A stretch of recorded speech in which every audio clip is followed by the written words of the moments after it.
இன்று வைசாக அமாவாசை. தட்சிணாமூர்த்திக்கு ரொம்பவும் விசேஷமான நாள். எப்பேற்பட்ட தரித்திரத்திலும் கஷ்டத்திலும் இருப்பவர்கள் கூட திடீர் கோடீஸ்வர யோகம் பெற இன்று நாம் கேட்க வேண்டிய தட்சிணாமூர்த்தி ஸ்தோத்திரத்தை பதிவில் தெளிவாக பார்க்க போகின்றோம். ஓம் யோ பிரம்மாணம் விததாதி பூர்வம் யோ வை வேதாம்ச பிரஹினோதி தஸ்மை தம்மதேவமாத்ம புத்தி பிரகாசம் मुमुक्षुर्वै शरणमहं प्रपद्ये. ॐ मौनव्याख्या प्रकटितपरब्रह्मतत्त्वं युवानं वर्सिष्ठां देवसदृशिगणैरावृतं ब्रह्मनिष्ठैः आचार्येन्दरं करकलितचिन्मुद्रमानन्दमूर्तिं स्वात्मरामं मुदितवदनं दक्षिणामूर्तिमीडे. वटविटवि समीपे भूमिभागे निषन्नं सकलमुनिजनानां ज्ञानदातारमारात् त्रिभुवनगुरुमीशं दक्षिणामूर्तिदेवं जननमरणदुःखच्छेददक्षं नमामि. चित्रं वटधरोर्मूले वृद्धा शिष्या गुरोर्युवा गुरोस्तु मौनव्याख्यानं शिष्यास्तु छिन्नसंशयाः. ॐ नमः प्रणवार्थाय शुद्धज्ञानैकमूर्तये निर्मलाय प्रशान्ताय दक्षिणामूर्तये नमः. गुरुर्ब्रह्मा गुरुर्विष्णुः गुरुर्देवो महेश्वरः गुरुः साक्षात् परब्रह्म तस्मै श्रीगुरवे नमः. निधये सर्वविद्यानां भिषजे भवरोगिणां गुरवे सर्वलोकानां दक्षिणामूर्तये नमः. चिदोघनाय महेशाय वटमूलनिवासिने सच्चिदानन्दरूपाय दक्षिणामूर्तये नमः.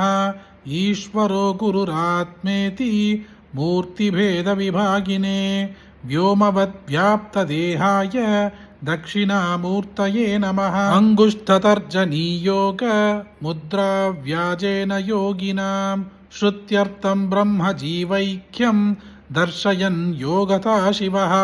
ओम शांति शांति शांति.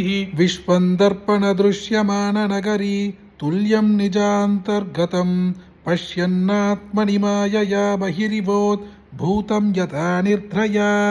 यस्साक्षात् कुरुते प्रबोध समये स्वात्मानमेवात्वयं तस्मै श्री गुरुमूर्तये नम इदं श्री दक्षिणामूर्तये. बीजस्यान्ततिवा गुरो जगतितं प्राज्ञर्विकल्पं पुनः मायाकल्पितदेशकालकलना वैचित्र्यचित्रीकृतं. मायावीव विजृम्भयत्यपि महा योगी वयस्सेच्छया तस्मै श्रीगुरुमूर्तये नम इदं श्रीदक्षिणामूर्तये. यस्यैव स्फुरणं सदात्मकमसत् कल्पार्थकं भासते साक्षात् तत्त्वमसीति वेदवचसा यो बोधयत्याश्रितान्. यस्साक्षात्करणात् भवेन्न पुरना वृद्धिर्भवाम्भोनितौ तस्मै श्रीगुरुमूर्तये नम इदं श्रीदक्षिणामूर्तये. नानाचित्रक्रोधरस्थितमहा दीपप्रभाभास्वरं ज्ञानं यस्य तु चक्षुराधिकरण द्वारा बहिर्स्पन्दने. जानामीति तमेव बान्धमनुभा ध्यायेत् समस्तं जगत् तस्मै श्रीगुरुमूर्तये नम इदं श्रीदक्षिणामूर्तये. सर्वात्मत्वमिति स्फुटीकृतमिदं यस्मादमुष्मिंस्तवे तेनास्वश्रवणात् तदर्थमननात् ध्यानाश्च कीर्तनात्.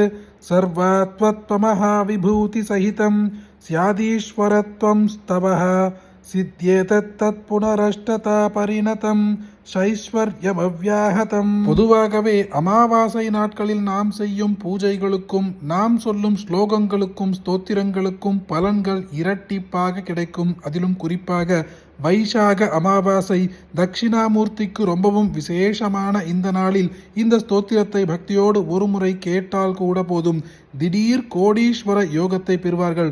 அப்படிப்பட்ட அற்புதமான இந்த ஸ்தோத்திரத்தை உங்களுக்கு தெரிஞ்ச எல்லாருக்குமே கட்டாயம் பகிருங்க.